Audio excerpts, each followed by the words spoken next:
appreciate it. So good evening, everyone. Oh, good. I like a response. It is a good evening. It's just beautiful out there. Thanks for being here, and I appreciate the offer made through Don to be here. Jeff has been a huge help getting things set up, so I can tell you a bit of a story of my experiences, especially as it involves being in Vietnam. So I characterize what I'm going to say as journeys, and we all have had them and are having them as we speak. And so this is mine. Now, I speak to young kids a lot, and so I put this slide finally in there because young people think that people like us, well, there may be some young people here, I don't know, are born old. So that's what this is all about. So we were all kids once, and with our dreams and so forth, and hopefully most of them came somewhat to being true. And while I was a youngster, about 13 years old, I was really struck by a story I read in Life magazine about some missionaries who were murdered down in Ecuador. You may remember the story yourself. They had gone down there to serve a tribe that has been characterized by the name Auca, who were on the brink of extinction because they were murderous, quite honestly, and were killing each other to the point of extinction. So this group thought they could go down there, talk to them, make contact with them, knowing fully well the dangers that faced them. And in fact, the worst thing happened. They were all murdered. But the inspiration, I mean, it was terrible to see the graphic pictures in Life magazine, but the message that really struck home to me was that the women stayed and are there to this day with a mission and their descendants. And that, as a 13-year-old, and probably to anyone, has to be inspirational. So I decided then that I wanted to be a missionary and help take the place of their murdered husbands. And so that's what I thought I would do. So I grew up in Arlington, Virginia, down there next to that horrible city across the river, and was kind of glad to get away from there and get up here to sunny Ohio, where we've lived ever since. Chris also joined me at Capital University, and I enrolled in pre-seminary. But as much time and effort as I spent into considering going into the ministry, talking to my mentor, my pastors, Elmer Klein and Carl Mengering, and Jim Zimmerman, I wrote my senior paper in high school about becoming a missionary. When I got to Capital, the whole issue of the call was front and center, and I just felt I didn't have it. And so I was pretty devastated. For the next couple of years. I dropped out of pre-sem, and eventually, boy, you talk about changing courses, I decided instead of being a missionary, I was going to become an Air Force fighter pilot. So I really wanted to fly airplanes, and actually several of the missionaries that had been killed in Ecuador had been pilots. I don't know that that really was a factor, but it would have worked for me as well.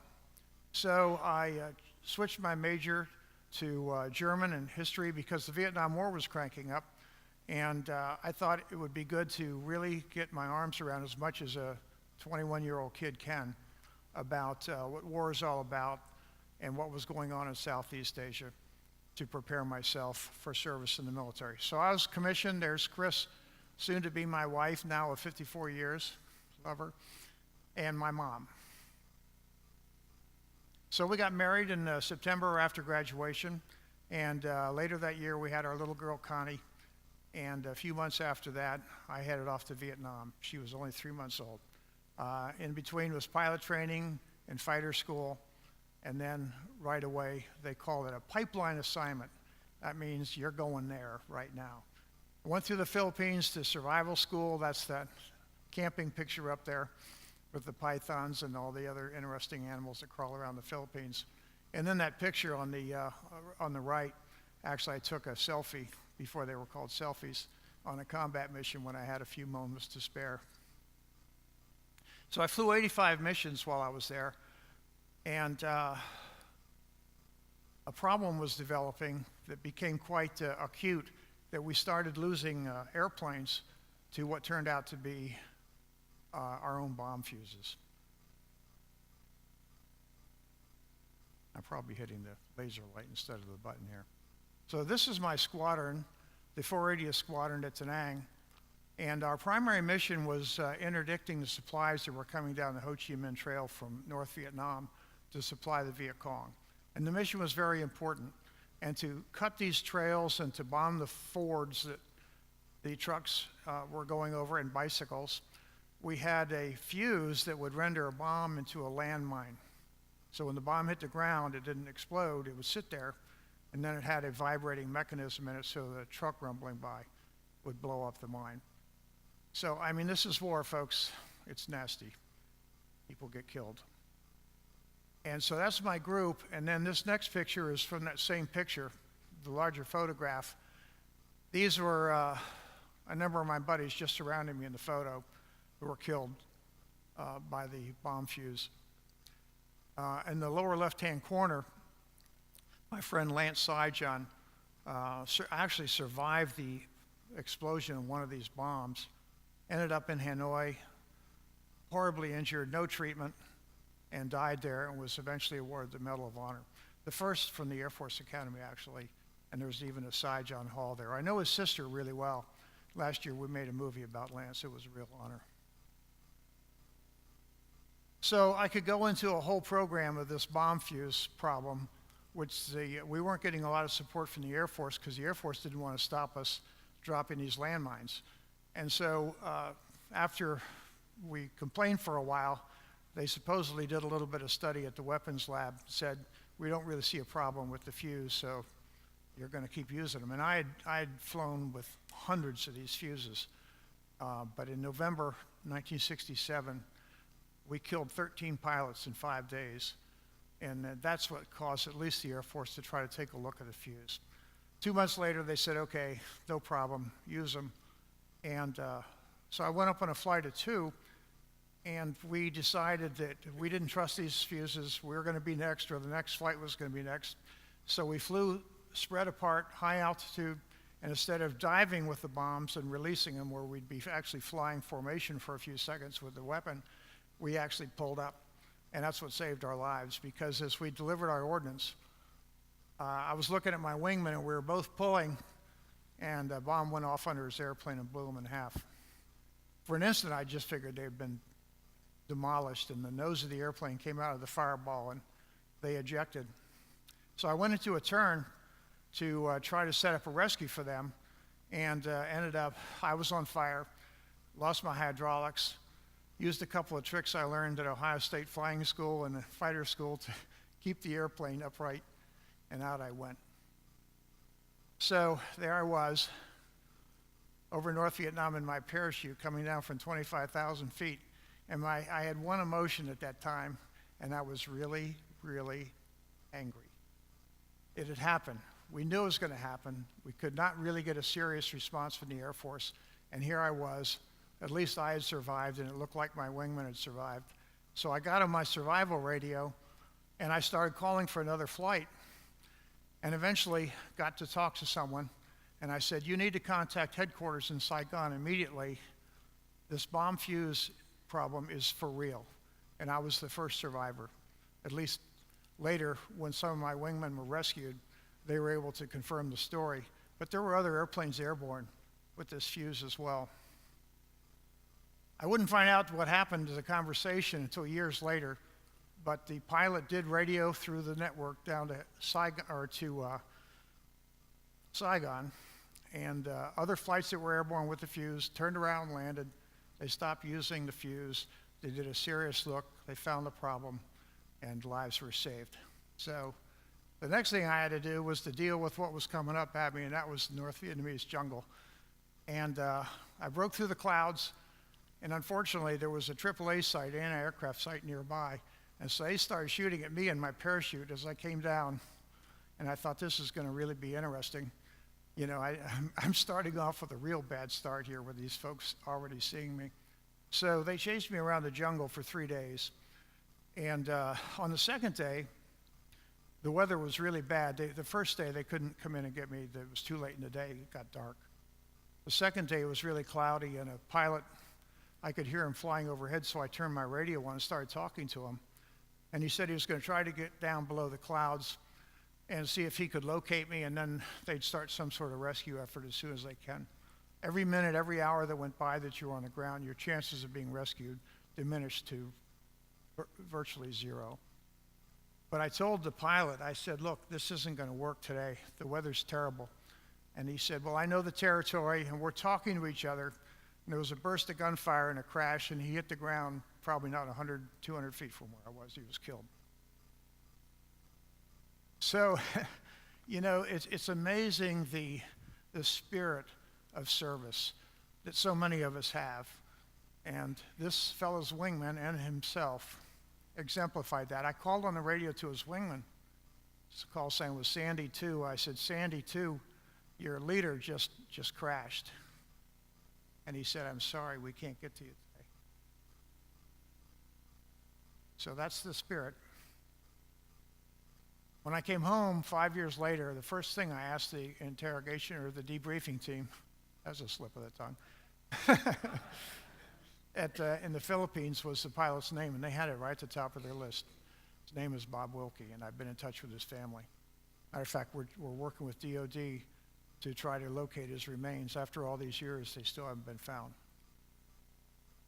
So day 3, a rescue effort was started. The weather cleared, but the bad guys are listening on the radios too. Matter of fact, at nighttime, I could hear trucks moving. They were moving in more guns.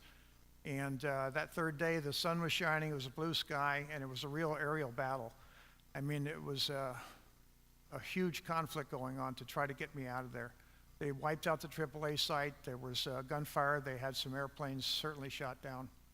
And during this effort, the troops that had already been crisscrossing my area for 3 days literally stepped on top of me. And so I became a guest of Uncle Ho. So we just sort of slipped through these slides automatically as I traveled north for the next few weeks.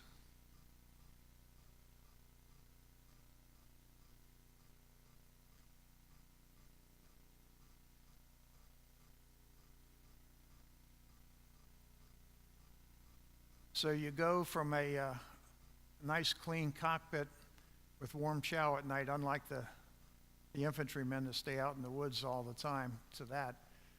But we were well trained. I didn't like it. It wasn't nice, but I was ready to deal with it. And we all did our best. One of the things, the luxuries that really went away was toilet facilities. That was it. And the rats were part of the deal too, actually. I read an article once in National Geographic about rats. They said they only get to be about the size of a small cat. And I don't want to refute the well-respected National Geographic, but I woke up one night and there was a rat laying on me that covered my whole chest. And now I was pretty skinny by then, but it was a pretty big rat too. But he was nice and warm and comfortable, so I said, well, I can take all the warmth I can get on a cold day. So what did the Vietnamese communists want to do with us? Well, there was a newspaper, still is to this day, published by the military called the Stars and Stripes. And there wasn't anything that we did that wasn't in the Stars and Stripes. Okay, so they didn't talk about our nuclear plans to bomb Moscow, but okay. None of us knew those plans anyhow. So propaganda, whatever we could do in their minds to help their effort to undermine the morale of the troops, to undermine what was already going on here at home with the Fifth Column movement. That's what they wanted us to do.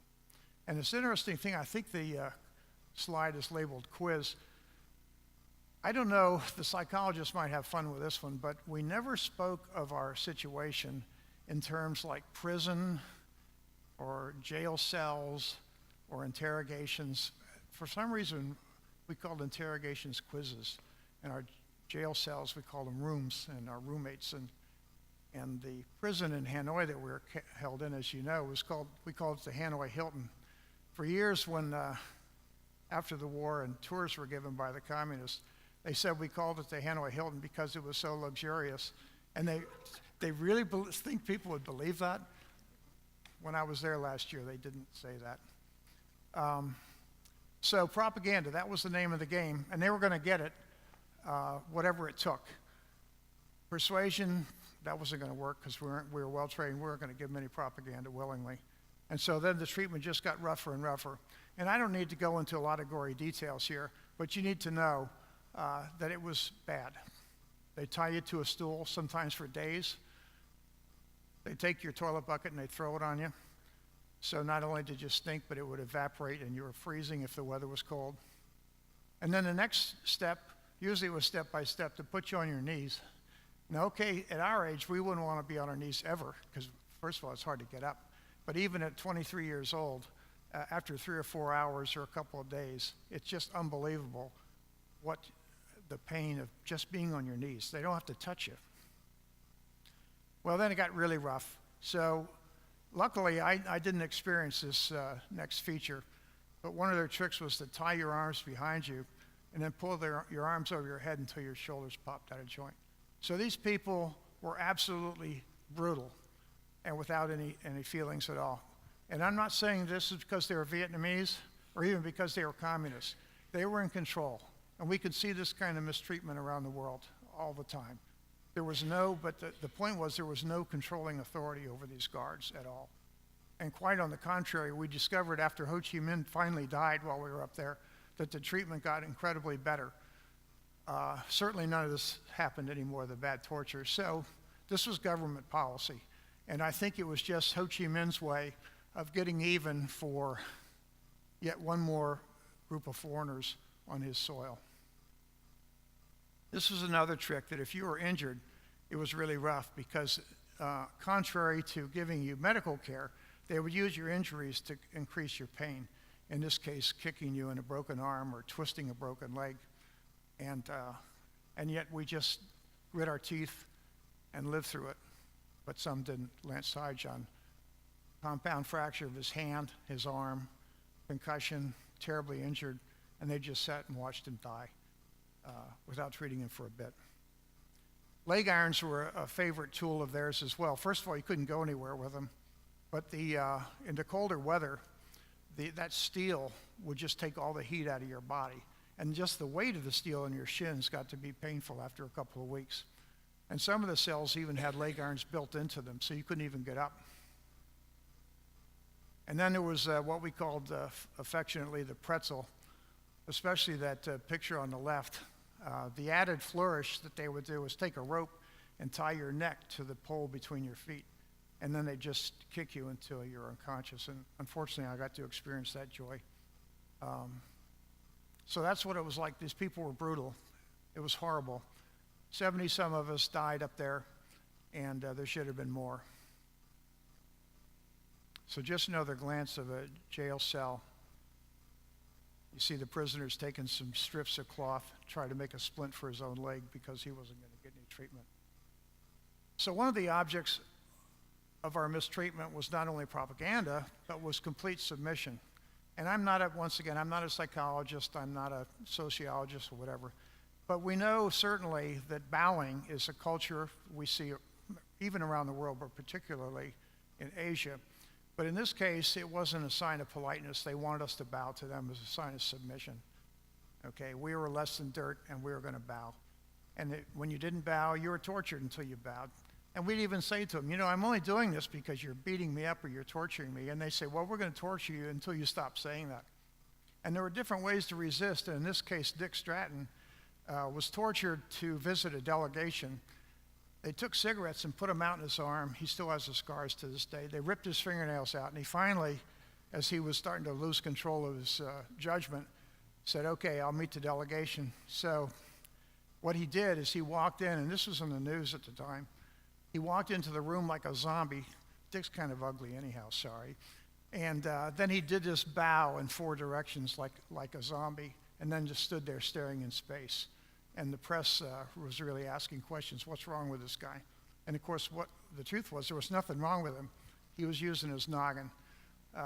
Dick's a dear friend of ours to this day, and he's really proud of that, the effect that had on the international media. Part of the propaganda also was to get us to make tapes. And of course, we wouldn't do it willingly. And then finally, after torture, you'd agree to it. But you still didn't give them anything they could use. You'd use profanity, hidden innuendos, gross terms that they may understand. Sorry, but once again, this is war. And we made it just as unusable as possible. One of my buddies, Ross Terry, was tortured into making a list of names of the buddies on his ship. He was a Navy pilot that refused to serve in the war and disobeyed their commander. And finally, after torture, he wrote the list of Captain Midnight, Clark Kent, the whole list. And they would read these things to international peace tribunes. After a while, they realized that this stuff wasn't very useful. This is a bit of an R-rated slide here, but it shows how we resisted. And I don't know if you can tell the picture of Paul Galani, another dear friend, but he was beaten up so as to pose for Life magazine. So they came into a cell and took his picture. And if you look carefully how he's holding his hands, that was one of the signals that we used a lot up there. I won't demonstrate it here in church. But unfortunately, Life magazine airbrushed out the ends of his hands, and one of his nephews thought that he'd had his fingers chopped off. But Paul, he's a beauty. You'd love to meet him. We call him Pablo. Another way of resisting, because you always wanted to resist, whatever you could do, because you told yourself that they hadn't broken you. And so when bowing, I would cross my fingers, right? It seems so insignificant, but to me, I'm saying, I don't mean it. I'm crossing my fingers. Some people would cross their eyes or cross their feet over each other. I don't mean it. So even though you might on the surface, they just couldn't break our spirit, and I'm so proud of that. And that previous slide, it demonstrates nothing else, but there was a heck of a lot of boredom. I mean, hours and days, even if you weren't being beat up, just passing the time. And I was really quite taken aback by how oppressive it was to not only be alone, I was solo for 9 months, but to be isolated and alone. For a long time during those 9 months, I had no contact by tapping on the wall or shouting to someone. Later, near the end of the 9 months, I was taught the tap code, which I'll go over in a minute, by a kid that had been rescued by the North Vietnamese fishermen. He fell off his ship at night. Doug has never gotten over that. But when he was rescued, he became a prisoner and later was released by a request from our State Department because he'd been rescued in international waters. It was considered a non-belligerent. But Doug was a real character, and he had memorized hundreds and hundreds of names.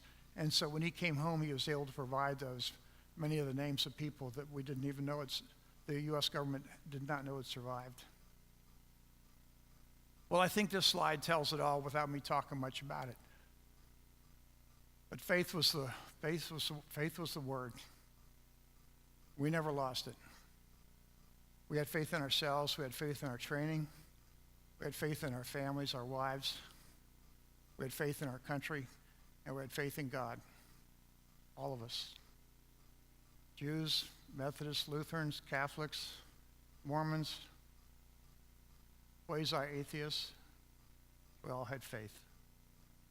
And we had the brotherhood that was just unbreakable. Well, we weren't the only ones that were resisting. So my lady here was very active, as was mentioned in her introduction. Bob Hope came to Ohio. Of course, he's a good old Ohioan himself, to the Ohio State Fair.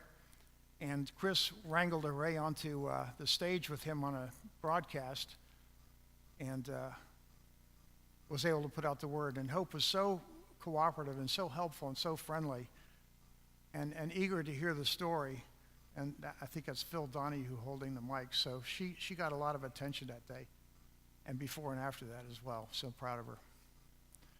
And one of the programs that was instituted by the League of Families and Viva, I think, was the bracelet program. And this bracelet program was to remember MIs and POWs with their name and the date that they went missing, or if they were captured.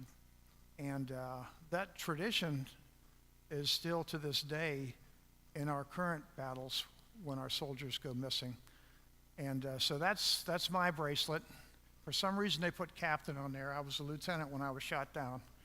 And the actual date on there is not my shoot down date, but the date that I was captured or went missing. And I still get them in the mail. I just got one a few days ago through the Department of Veteran Services. People get my name and they mail it to them, and then I get it. And then I write back to them. And the stories that go with the bracelets are really phenomenal. A great program done by the ladies. So what did we do to pass the day or to amuse ourselves or whatever, is we would fabricate things. Sometimes we had to break one of the commandments and steal things, like that razor blade. We could use a razor to make stuff. That cross was made out of a piece of bone in our soup. The dice were made out of bread that was squeezed together. And then we'd make the dots on the dice with ink that we'd make out of cigarette ashes. They gave us 3 cigarettes a day, go figure. And diarrhea medicine. You mix it together, it's a great ink. Then we'd find a stick, and we'd take the razor and we'd cut a slit in it, and then we'd find a piece of wire and we'd drill a little nib. And it was a beautiful pen. You see the little cap there was off a tube of toothpaste, so you had an inkwell. And then we'd use toilet paper, which Sears would be proud to sell as a sandpaper, believe me, and we would write notes to each other and hide them in different places, and more on that in a minute.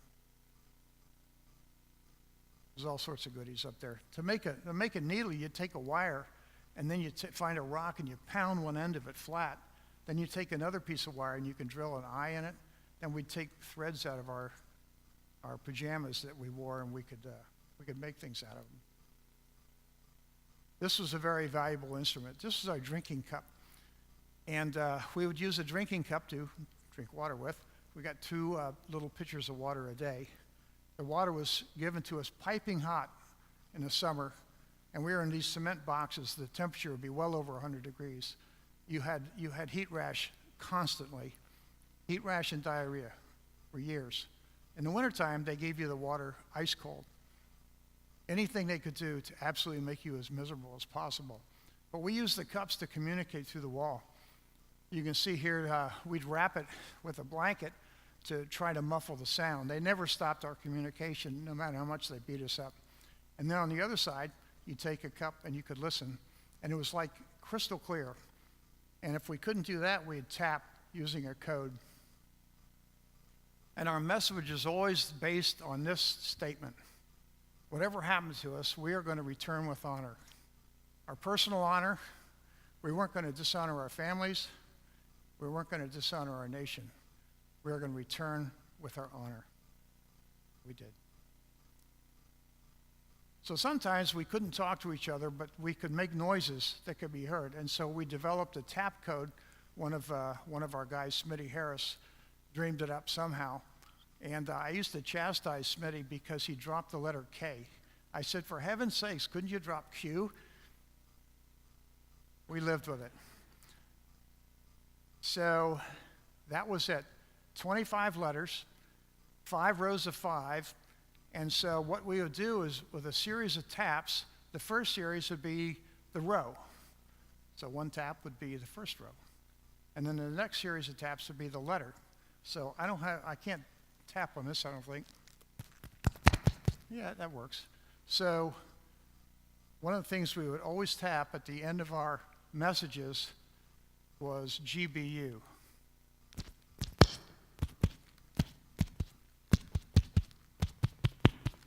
That wasn't very clear, but that was GBU.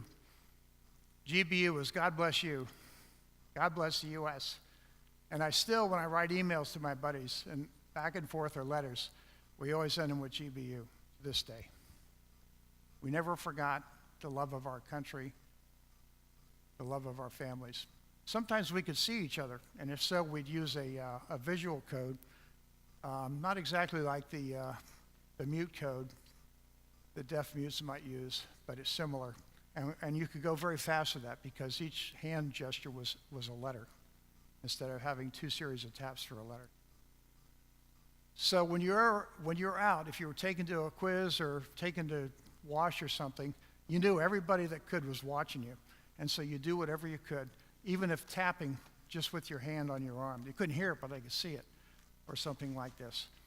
Or if you had, you could block the light coming through a window if you're being held in solitary. You could move your hand in front of the window, a little air hole. So we communicated constantly. They never stopped it, ever. And I mentioned writing notes on toilet paper. Then we would exchange them in common places, like where we would go to wash. we usually got to wash about 3 or 4 times a week if things were okay. And that was winter time too. And you wash by taking a bucket of water and pouring it on yourself. So, well, you got to be pretty macho in the wintertime cleaning yourself. But it felt good. And of course, the communists knew that we stole things. They knew that we hid things. They knew that we communicated. We knew that we're bad. They called us the blackest of criminals. We're pretty proud of that too. And but they would inspect our rooms. And of course, you got beaten up pretty badly for having stuff, but we always had it. And they kept inspecting us, and they couldn't stop us. Surprisingly, they gave us mosquito nets. Malaria was really rampant up there. We always took malaria pills when I was flying. Ended up there, we never got malaria pills, and I thought, well, here we go. And the only person I knew that had malaria brought it in himself. He got it in South America. So there may have been a few malaria cases, but I don't know any personally of them. But we had mosquito nets. And then you see the little washcloth hanging on the back of the net there. There was always a light on. I think it was about 3 watts, but nevertheless it was on all the time. And so we put the towel in a place where you didn't have it right in your eyes. Try to get a little bit of sleep. And I think there's a rat in that picture too. Gotta love them. So things got significantly better for us. We got a new president, President Nixon.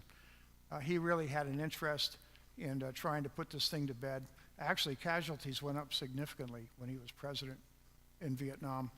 But he also said he wanted to try to pull some prisoners, try to rescue. So they put together a plan, and they decided to go to a camp in a town called Sante. And so when he was briefed for the execution decision, they said, well, we're sorry, Mr. President, but we're pretty sure there's nobody there now. We think the camp has been emptied out. The grass is growing. There's no laundry hanging outside from when the prisoners would wash their stuff. And he said, well, could you be wrong? And they said, probably not. Could there be somebody there? Probably not, but there could be. They can't promise there wouldn't be, but they were sending SR-71 spy planes over routinely for many reasons, and one was to look at the camps, and they said, we're pretty sure it's empty. So Nixon, who briefed us when we came home, we met with him personally, and he talked about this. He said, okay, so scrap that plan and do another one. He said, no, we can't do it. The chance of a leak is so great that there would be an ambush. We feel pretty good that nobody knows about this, and we've got to go with it, or we don't go at all. And so no matter what he did stupidly a few years later, he made the brave decision politically as well for him, for a guy in Washington, to do it, even though he had no assurances that there would be anybody there, and there wasn't. We'd been moved out actually about 3 months prior. So the intelligence that the camp was empty was correct. There was nobody there. They came in, no one was killed, there were some injuries. They swept the camp, they broke the bolts off the doors. They had a code word for the camp is empty because they were pretty sure they were going to use it. They pulled out without any losses. And for years until we came home, because we then met with them several times, so we still do, they said they were completely let down by their failure. And we said, you know what? So you didn't take anybody out. And there was maybe 30, 35 of us there. I'd been there myself. But I said, you couldn't get us all out, 600 of us. So in a way, that we still had our unity. We're all still there, but you showed that you had the courage to come try to get us. So none of us would have said, you know, if you'd have come, I wouldn't have jumped on the helicopter exactly, to be honest with you. But on the other hand, it wasn't so horrible because we were still a group. And the morale went up, and the Vietnamese communists were so afraid of another raid, and they were always afraid of us anyhow. I think they thought we had some magical powers because of the things we could do, especially communicating. So they moved us back to the Hanoi Hilton, but into big rooms where we'd never been before. And so now, no more solo, no more little black painted boxes and so forth. We had 40, 50, 60 people to a room. So we had classes, we had choirs, we had church services. First they tried to suppress them. You know, the communists, they're just really weird. We have a church service and they tried to stop us because they said they didn't allow political rallies. I mean, that's the way they think. Everything's politics, right? We said, no, this is religion. And they really understood that. There was quite a Catholic presence in Vietnam before the communists took over. And so they finally relented. And one Christmas, they brought into each room, each of the big rooms, a Bible and a bottle of wine for communion.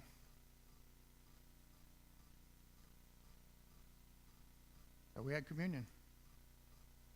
This is an actual picture from the prison today, one of those big rooms. The toilet facilities got better.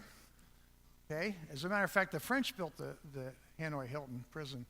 And you can go to France today, and on some of the back roads, that's just what the toilets look like. So, they work. We tried to stay fit. We did everything we could to stay fit, waiting for a day when we could escape. Many of us made escapes en route to North Vietnam. I got away twice. I could probably measure the whole escape time in a matter of minutes. 6 feet tall, and you're white, and they're 5 feet tall and not white. And they're in black pajamas, and you're in a military flight suit.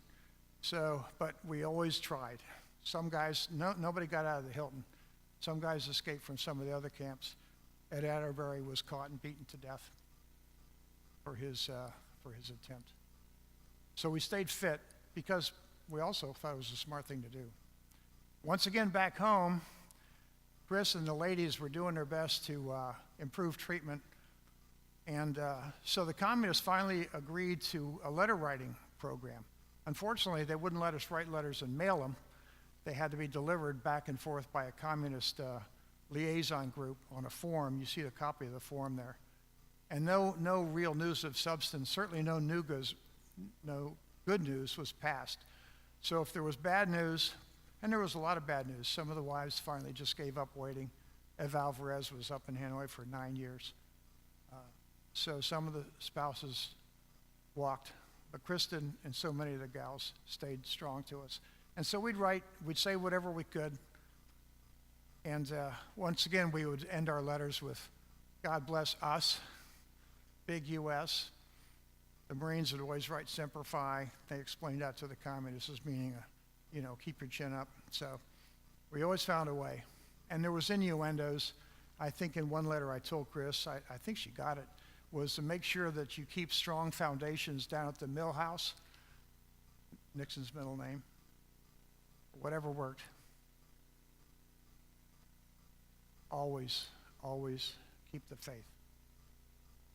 And then one day, we were released. So many of the guys didn't survive, but most of us did. So we came home according to the date we were shot down. I was in the third large group, came through the Philippines. And there was another guy whose last name was next to mine on the manifest. It started with an M. John McCain and I came home on the same airplane. And it was mentioned earlier, we lived next door to each other. We couldn't communicate because there was a walkway between us, but we could wiggle our fingers under the door and go by the door and say, keep your chin up and so forth. And later became really good friends when he ran for president. And so we were home, finally. Well, at least we were out. Then we really got home. When I came home to Dayton, Chris was there with our daughter.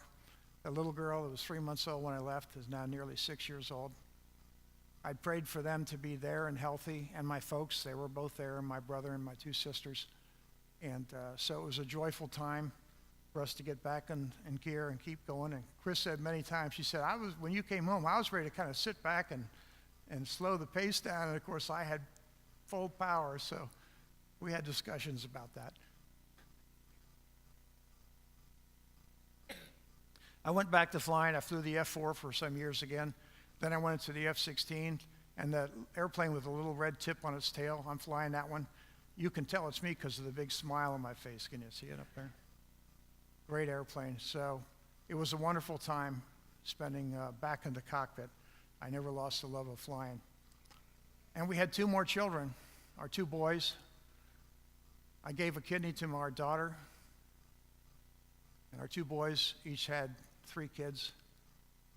And especially when I talk to anybody, but especially to young people, I tell them to look around the room, and usually one of my grandkids is there, and I said, there would be people that wouldn't be here had we not survived the war. My 2 boys, my 6 grandkids, my daughter wouldn't have gotten a kidney. And then, of course, the next step is so many, many, many people didn't come home. not just Americans, but the South Vietnamese, the North Vietnamese. A lot of people paid in our struggle to try to continue the flame of freedom around the world.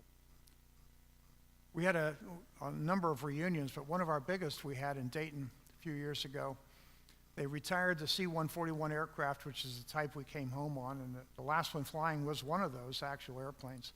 So we all got one last flight in the 141. We had this huge gathering. So many of our brothers now are gone that were there. McCain, Bud Day, so many, many more. We just lost a couple this week. But we had a great gathering there in Dayton and celebrated our return with honor. And then I did another return last December. I went back over with a group from the College of the Ozarks in Missouri. And we traveled the country from north to south.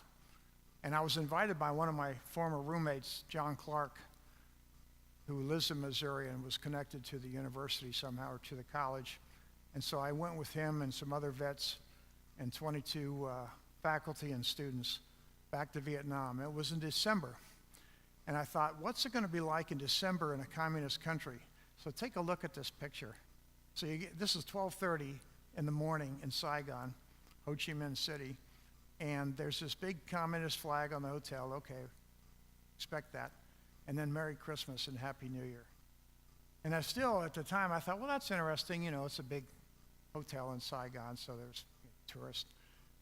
But I started to think to myself, am I going to see any more of this, or is this it, right? Officially atheistic country, they're going to allow this just for the tourists. Christmas was everywhere, everywhere. This is a buffet in Hanoi, and they had a little Christmas scene there with snow. I don't know if they ever saw snow. Little shops, Santa Claus. And you know, all the signs I saw for Christmas, not a single one of them said Happy Holidays.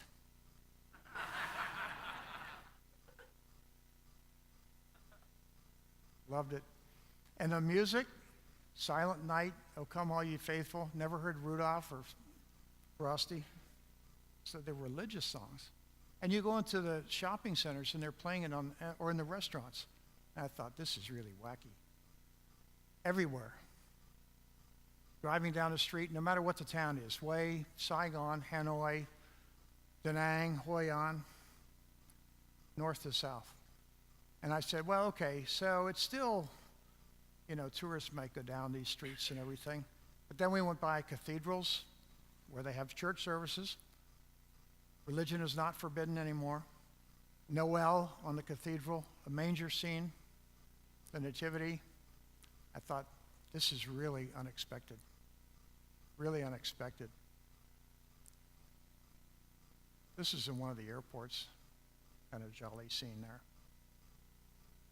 Oh, each of us veterans had students that were our escorts.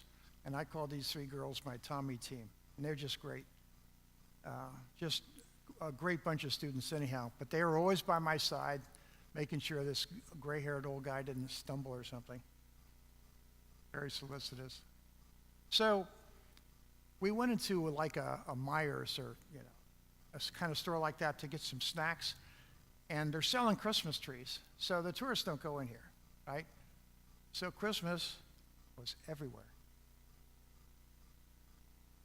So this last story about Christmas, I think really drives the point home. And I'm not sure what the point is because I'm puzzled by all this. Not completely puzzled, mostly like, can this be what I think it is?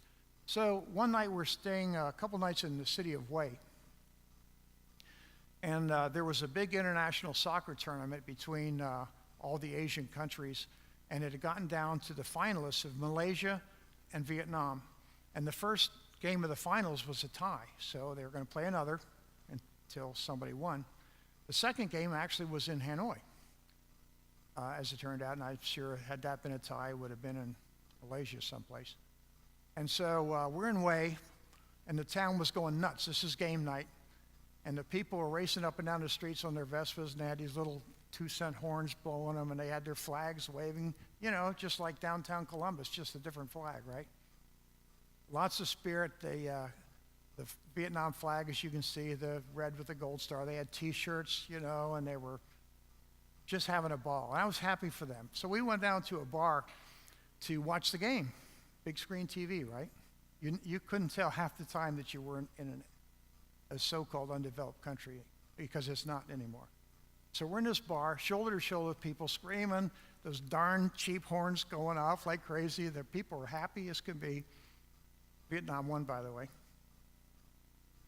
So in the middle of the game, with all this hysteria, and you can see there's Christmas decorations, I saw this young fellow walking through the crowd, and he had on a red shirt, but it didn't have the gold star on it. And he had writing, it was little letters.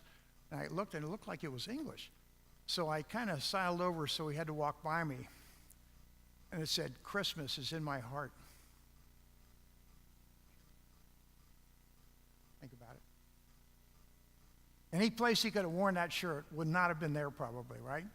Or even in the country. So I'll never forget that moment. So we toured all over the country. We visited war sites. This is the Cu Chi tunnels just north of Saigon that the Viet Cong had dug. And very ingenious how they lived underground, not very far from Saigon, and conducted their guerrilla operations against the South Vietnamese and the U.S. and our allies, and how they could live underground and cook underground and hide the smoke and so forth. And then the student, that's one of my Tommy teams, that's Becky.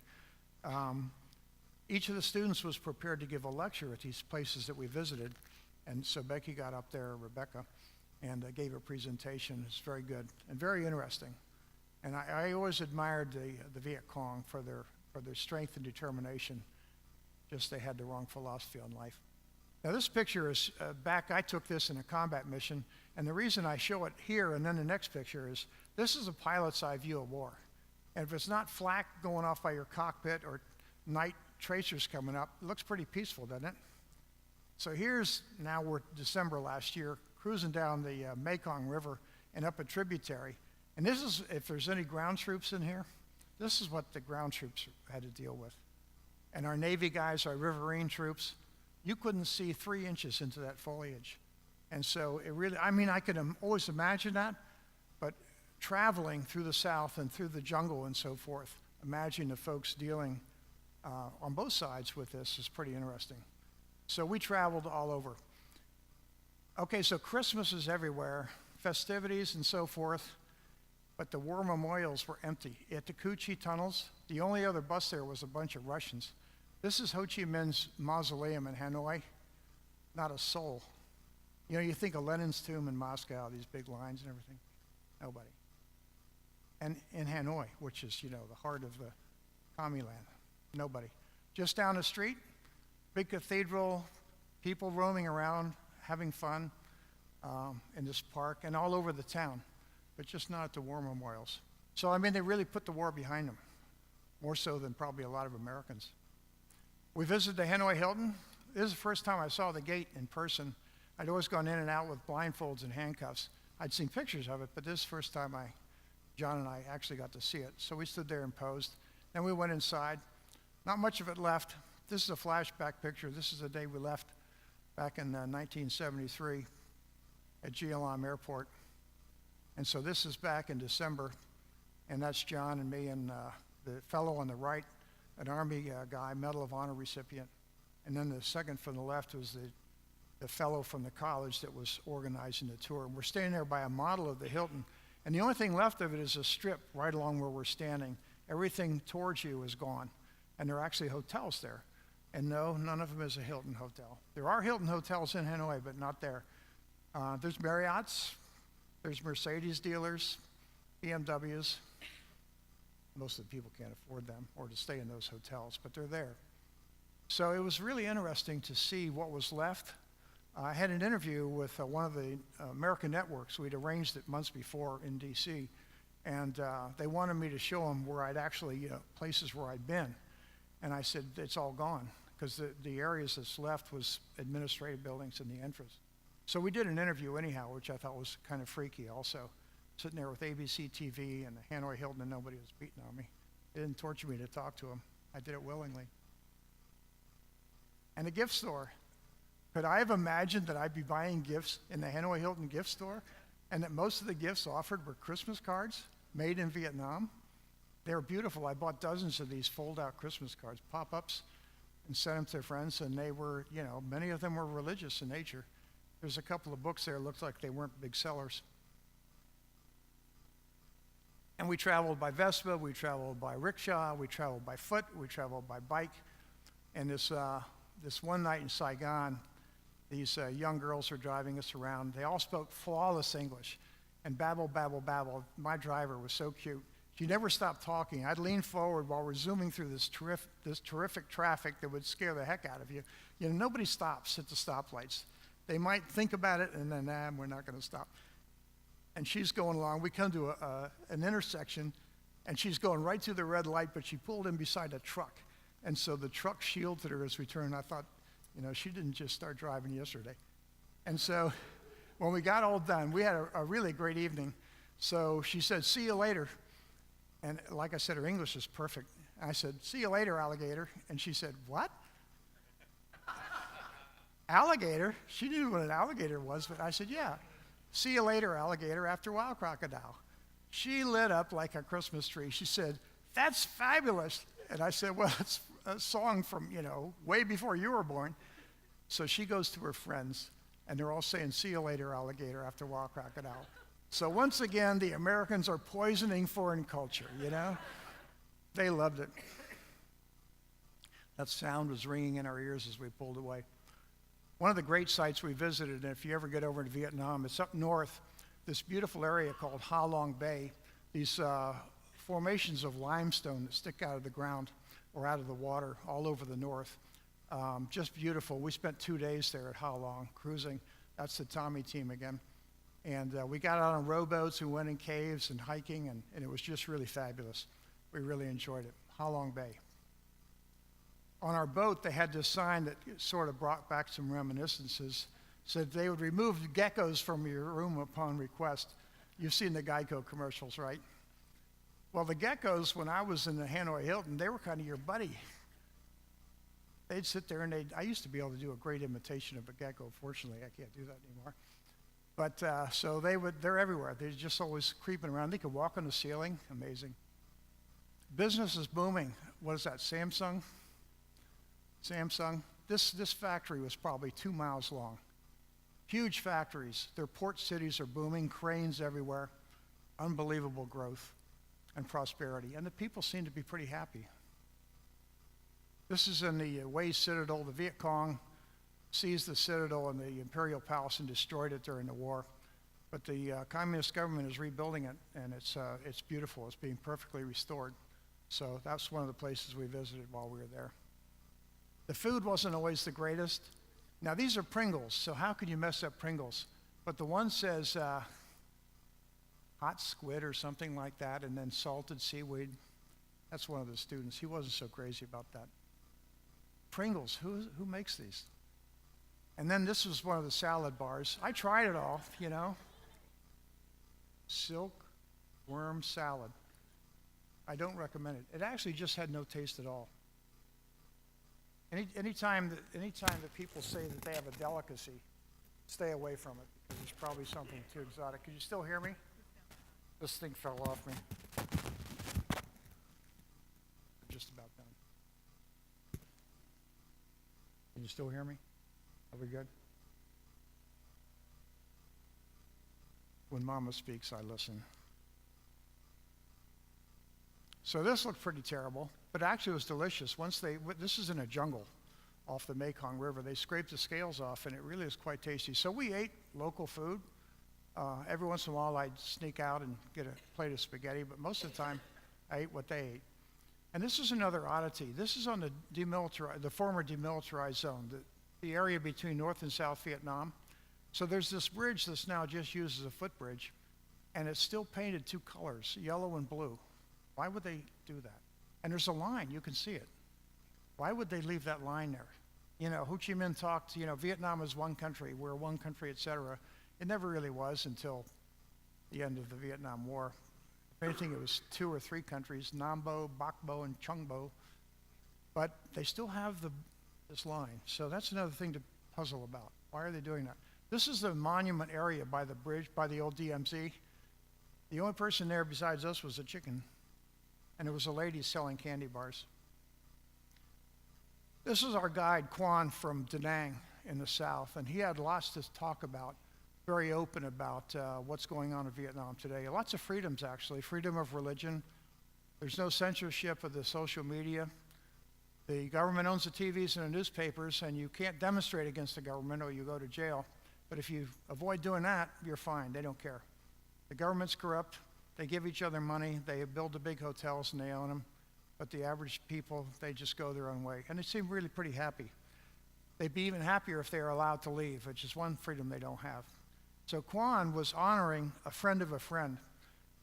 Quan has a friend in the U.S. Embassy who had a buddy that died in Vietnam. And they asked Quan to honor his death when we passed by the area he was killed up in the highlands. So we stopped by the road. Quan's Buddhist. And we took some incense sticks and stuck them in the ground and stood around and had a moment of respect, saluted the area, our 5 veterans, and had a moment of remembrance for this fallen warrior with the support of our guide, Quan. Just a map of the area where we stopped. You can see a road going up there through the rock pile and then down to Khe Sanh, which is one of our forward outposts near the DMZ. That's where we were traveling. And this was, you talk about being freaked out.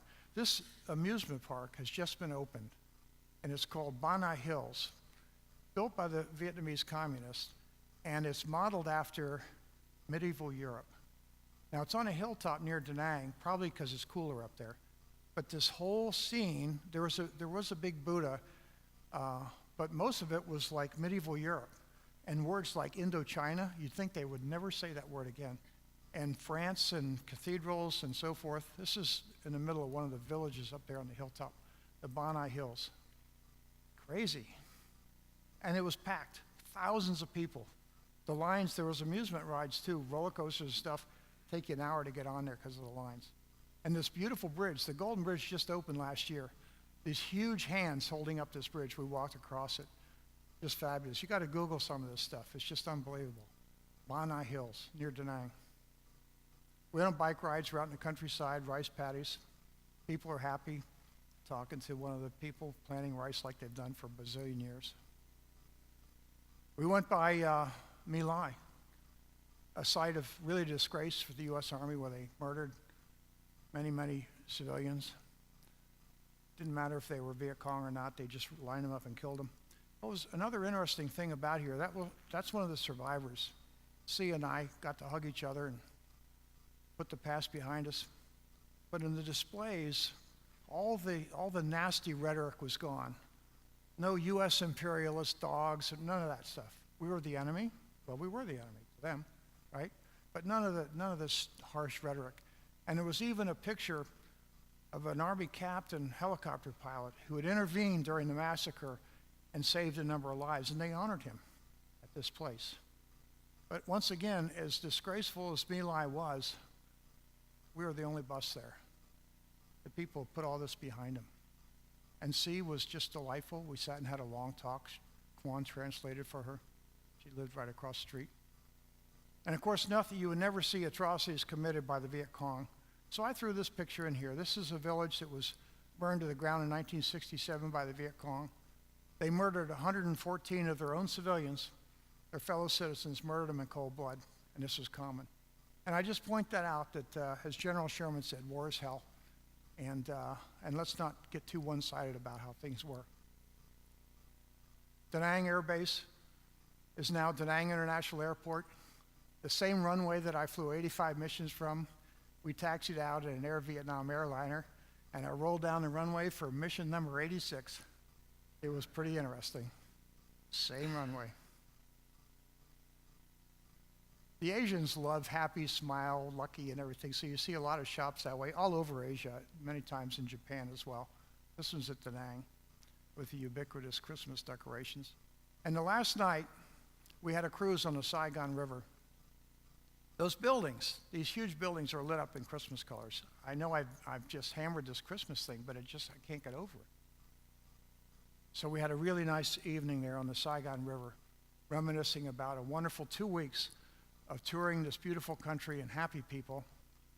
I'd come into Vietnam and Tan Son Nhut Airport in 1967. Still has the same name, just a new terminal. And we left to come back on December 22nd to come back to some more Christmas here. So I want to end with thanks to my friend Mike McGrath, who lives in Colorado near our son Ryan. He drew all these drawings, gives me permission to use them. Drew them from memory, and they're so well, they're internationally known. You'll see these pictures in almost any article about Vietnam. He did them from memory. That's him of himself with his dislocated shoulder. He was dislocated when he ejected from his airplane. He had a compound fracture of his arm. They wouldn't do anything, so he ripped some cloth with his teeth, tied it around his wrist, tied something solid in his cell, and would pull and try to put the bone inside his flesh. He'd pass out, wake up, do it again. You can reach under his arm and feel the jagged pieces still because it never healed straight. He tried to relocate his shoulder by putting something under his elbow and crashing into the wall. All he did was pass out. So he came home with this dislocated shoulder.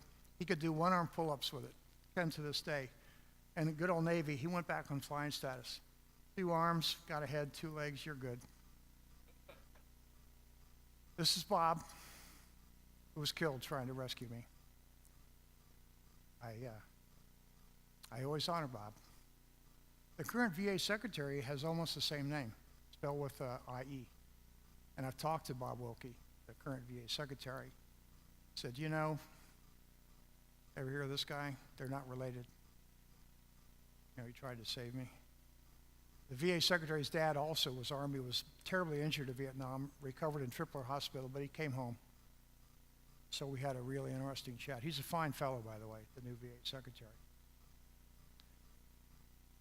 There's some sad but true statistics quoted by our Lancaster native.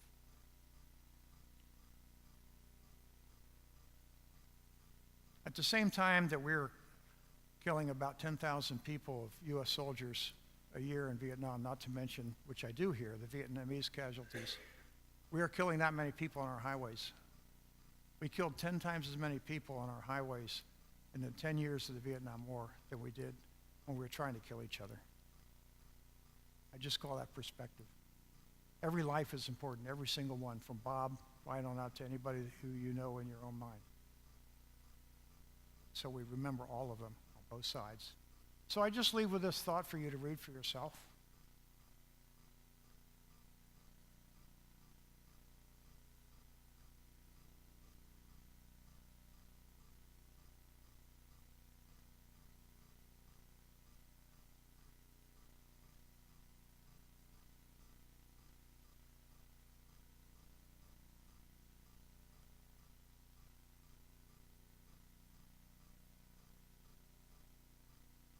Thanks for inviting me.